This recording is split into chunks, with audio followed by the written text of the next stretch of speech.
નમસ્કાર, વાયએનએ ન્યૂઝ ચેનલમાં આપનું સ્વાગત છે। હવે જોઈએ આજના સમાચાર। વડોદરા શહેરના રામ ભક્ત દ્વારા રામાયણની ગાથા લખેલા પિત્તળની તકતીઓને બનાવી અયોધ્યા ખાતે શુભ મુહૂર્તમાં લગાવવામાં આવશે।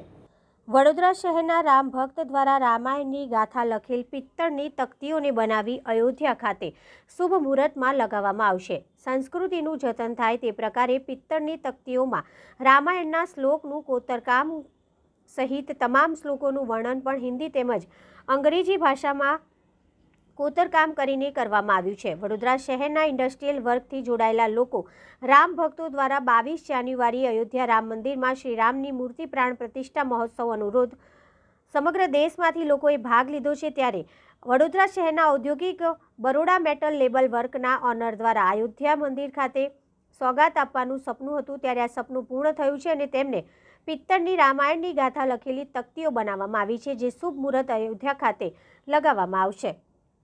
પિત્તળની તકતીઓની વાત કરવામાં આવે તો તકતીઓની સાઇઝ 43.54 ઇંચ અને 6 mm જાડી તેમજ બીજી તકતી 15.36 ઇંચ બાય 6 mm જાડી એવી રીતે કુલ 8 તકતી બનાવવામાં આવી છે। કંપની માલિક ચિંટુ કારેલિયાએ ન્યૂઝ સાથે વાત કરતા જણાવ્યું હતું કે પ્રધાનમંત્રી નરેન્દ્ર મોદીના અગાઉ 3 ડ્રીમ પ્રોજેક્ટ સાથે હું જોડાયેલો છું, ત્યારે મારી પણ ઈચ્છા હતી કે હું પણ શ્રી રામ જન્મભૂમિ પ્રાણ પ્રતિષ્ઠામાં મારો સહયોગ આપું, ત્યારે ભગવાન શ્રી રામે જ મારી વિનંતી સાંભળી અને અયોધ્યામાં લગાવવામાં આવેલ પિત્તળની તકતીઓ બનાવવાનું કામ મને સોંપવામાં આવ્યું। ત્યારે આ કામ મળતા હું મારો પરિવાર તેમજ મારા તમામ વર્કર્સ ભગવાન શ્રી રામનો આભાર માનીએ છીએ।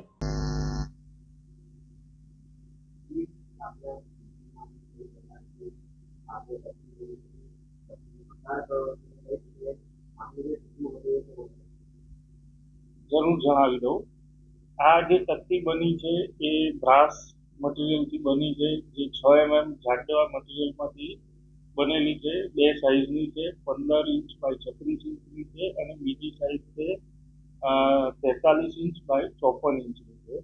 બંનેની અંદર અલગ અલગ રામાયણને લગતા વિષયોની ચર્ચા અંદર દર્શાવવામાં આવી છે। ટૂંકમાં દોહા છે, છંદ છે, કે આપણા સંસ્કૃતના શ્લોક છે, તો એ જે રામાયણમાં કયા કાંડના જે શ્લોક છે, અયોધ્યા કાંડ હોય કે સુંદરકાંડ હશે કે એમાંની પંક્તિઓનું લખેલી છે અને એનું ભાષાંતર હિન્દીમાં અને ઇંગ્લિશમાં કર્યું છે, તાકી પૂરા દેશવાસીઓ એને વાંચી શકે, એને એ પંક્તિનો અર્થ સમજી શકે, એ અર્થે આ કરવામાં આવેલી છે। જ્યારે મોટી જે પ્લેટ છે એની અંદર જે કંઈ રામાયણના પાત્ર હતા કે સ્થળ હતા એનો કંઈક એક નાનકડો એનો ઉલ્લેખ ટ્રાય કર્યો છે કે એની અંદર રજૂઆત કરવાનો।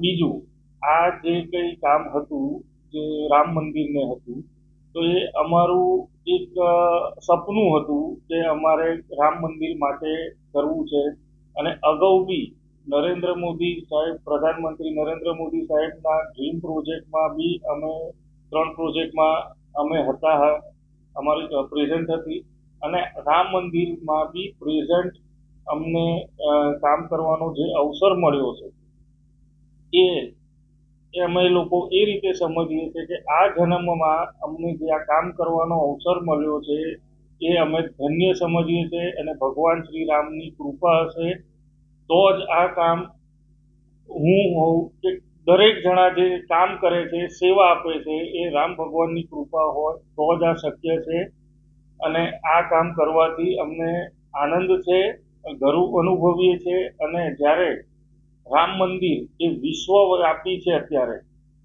અને એમાં બી વડોદરા શહેરથી અમારી હાજરી હોય, એ વડોદરા માટે, ગુજરાત માટે તથા અમારા બધા માટે એ ગર્વની વાત છે અને આવનારી પેઢીઓને અમે એક માઇલસ્ટોન મૂકીને જવાનું કામ કરીએ છીએ કે જે આવનારી અમારી 7 પેઢી કહેશે કે હા, આ રામ મંદિર છે કે આમાં અમારા પૂર્વજોએ કામ કર્યું છે અને આવા ધાર્મિક સ્થળો ઉપર કામ કરવાથી અમે બી ઈચ્છીએ છીએ કે અમારી આવનારી પેઢી બી ધાર્મિક બને, ધાર્મિક લાગણીઓને સન્માન કરે, એની અંદર લાગણીથી કામ કરે, ઈમાનદારીથી કામ કરે। Subscribe now and press the bell icon. Never miss an update.